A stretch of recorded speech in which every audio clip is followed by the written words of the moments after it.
जय हिंद। नमस्कार साथियों, आप सभी लोगों का मोस्ट वेलकम है आज के इस नए क्लास में।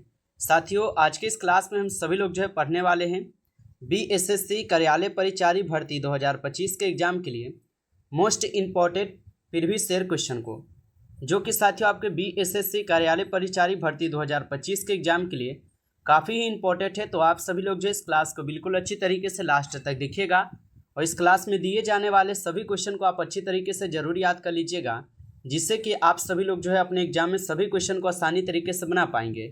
तो चलिए साथियों, क्लास को स्टार्ट करते हैं। उनसे पहले यदि आप इस चैनल पर पहली बार जुड़े हैं तो आप जो है इस चैनल को सब्सक्राइब कर लीजिए और सब्सक्राइब करके साथियों आप ऑल नोटिफिकेशन को जरूर ऑल पे दबा लीजिए, जिससे कि जब भी क्लास स्टार्ट हो सबसे पहले उस क्लास का नोटिफिकेशन आपके पास पहुंच सके। तो आप जो है इस चैनल को सब्सक्राइब कर लीजिए और सब्सक्राइब करके आप इस क्लास को जो है लाइक जरूर कर लीजिएगा। तो चलिए क्लास को स्टार्ट करते हैं और देखिएगा क्वेश्चन क्या दिया गया है। क्वेश्चन दिया गया है साथियों कि मैग्नीशियम का रासायनिक प्रतीक क्या है।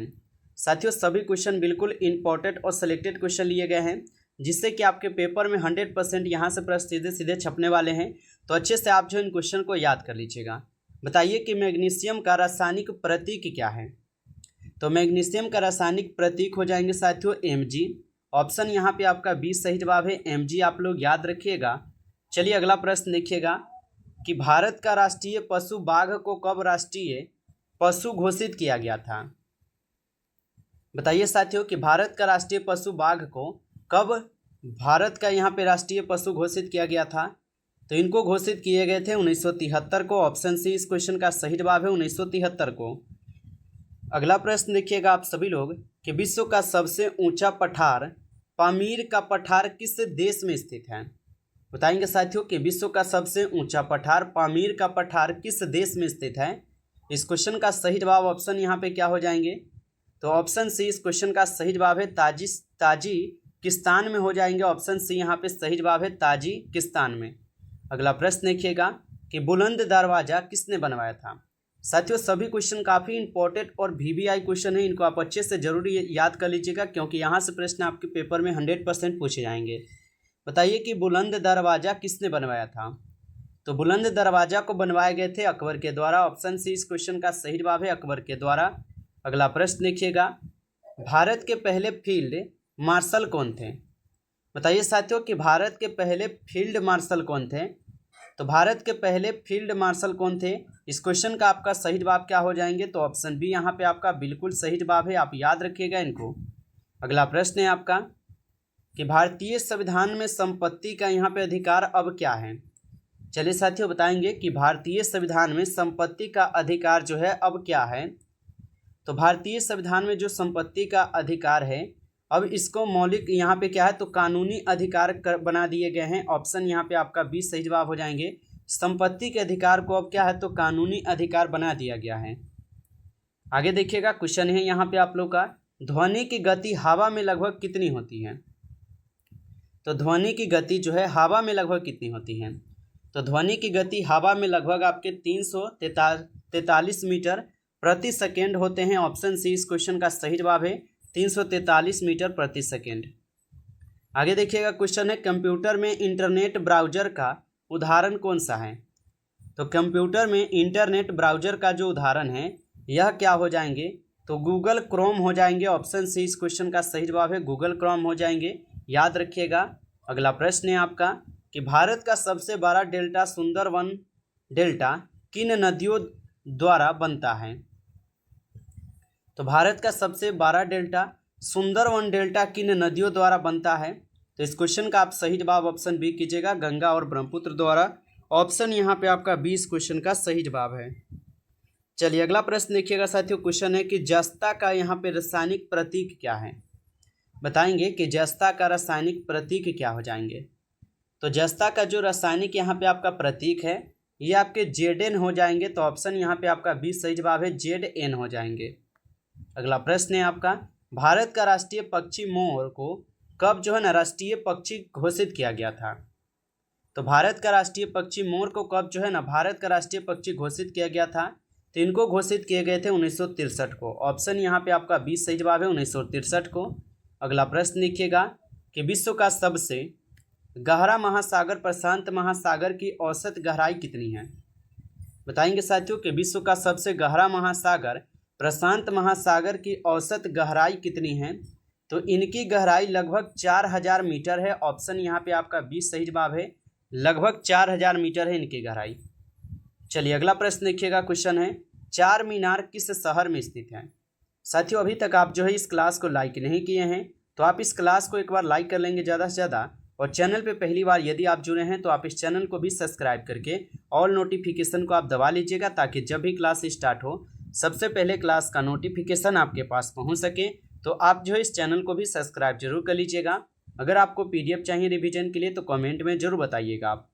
चलिए बताइए कि चार मीनार जो है ये किस शहर में स्थित है? तो चार मीनार हो जाएंगे आपके हैदराबाद में। ऑप्शन यहाँ पे यदि आप बी लगाए हैं तो सही जवाब है। चलिए अगला प्रश्न देखिएगा। क्वेश्चन है, भारत के पहले मुख्य न्यायाधीश कौन थे? बताइए भारत के पहले मुख्य न्यायाधीश कौन थे? तो भारत के पहले मुख्य न्यायाधीश थे H J Kania. Option A आपका सही जवाब है, H.J. कानिया हो जाएंगे जो भारत के पहले मुख्य न्यायाधीश थे। अगला प्रश्न है आपका, मानव शरीर में इंसुलिन हार्मोन कहाँ स्रावित होता है? तो मानव शरीर में इंसुलिन हार्मोन जो है ना ये कहाँ पे स्रावित होता है? तो ये अग्नाशय में स्रावित होते हैं। ऑप्शन सी आपका सही जवाब है, अग्नाशय में, याद रखिएगा। चलिए अगला प्रश्न देखिएगा। क्वेश्चन है, भारतीय संविधान में शिक्षा का अधिकार किस संशोधन द्वारा मौलिक अधिकार बना? बताइए कि भारतीय संविधान में शिक्षा का अधिकार किस संशोधन द्वारा मौलिक अधिकार बना है? तो इस क्वेश्चन का आप सही जवाब जो है ऑप्शन यहाँ पे सी कीजिएगा, 86वां संविधान संशोधन के द्वारा जो है इस क्वेश्चन का आपका सही जवाब है, जिनके द्वारा मौलिक अधिकार बना है। अगला प्रश्न देखिएगा। क्वेश्चन है कि कार्य का एसआई मात्रक क्या है? बताइए कि कार्य का एसआई मात्रक क्या होगा? तो कार्य का एसआई मात्रक होते हैं आपके यहाँ पे जूल। ऑप्शन आपका सी सही जवाब है, जूल जो है ये कार्य का एसआई मात्रक है। अगला प्रश्न है आपका, कंप्यूटर में सॉफ्टवेयर क्या होता है? तो कंप्यूटर में सॉफ्टवेयर जो है ये क्या होता है? तो कंप्यूटर में सॉफ्टवेयर होते हैं आपके प्रोग्रामों का समूह। ऑप्शन यहाँ पे आपका 20 सही जवाब है, प्रोग्रामों का समूह होगा। अगला प्रश्न प्रश्न, भारत का सबसे लंबा राष्ट्रीय राजमार्ग NH-44 किन दो स्थानों को जोड़ता है? तो भारत का जो राष्ट्रीय यहाँ पे सबसे लंबा राष्ट्रीय राजमार्ग NH-44 है, ये किन दो स्थानों को जोड़ता है? तो यह जोड़ते हैं आपके श्रीनगर और कन्याकुमारी को। ऑप्शन आपका 20 सही जवाब है, श्रीनगर और कन्याकुमारी को। आगे देखिएगा। क्वेश्चन है कि पारा का रासायनिक प्रतीक क्या है? बताएंगे साथियों कि पारा का रासायनिक यहाँ पे प्रतीक क्या है? तो पारा का रासायनिक प्रतीक आपके हो जाएंगे यहाँ पे Hg। ऑप्शन यहाँ पे आपका जो है सी इस क्वेश्चन का सही जवाब हो जाएंगे, यहाँ पे आपका Hg हो जाएंगे, याद रखिएगा।